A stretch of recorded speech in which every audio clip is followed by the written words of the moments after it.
Mr. Buffett, how can I make $30 billion? Start young. Charlie's always said that the big thing about it is we started building this little snowball on top of a very long hill. So we started at a very early age in rolling the snowball down. And of course, the snowball, the nature of compound interest is it behaves like a snowball of sticky snow. And the trick is to have a very long hill, which means either starting very young or living to be very old.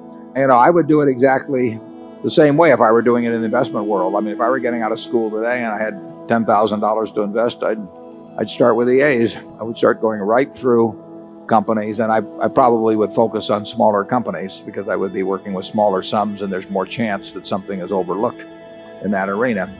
And as Charlie has said earlier, it won't be like doing that in 1951 when you could leaf through and find all kinds of things that just leapt off the page at you.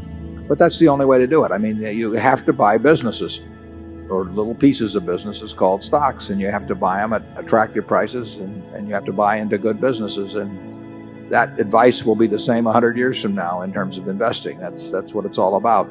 If I were working with a small amount of money, the universe would be huge compared to the universe of possible ideas I work with now.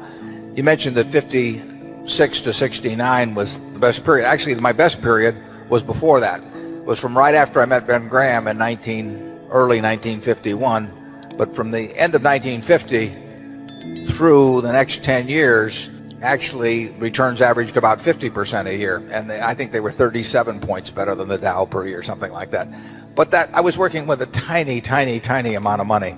And so I would pour through volumes of businesses, and I would find one or two that I could put $10,000 into or $15,000 into that were just ridiculous. They were ridiculously cheap.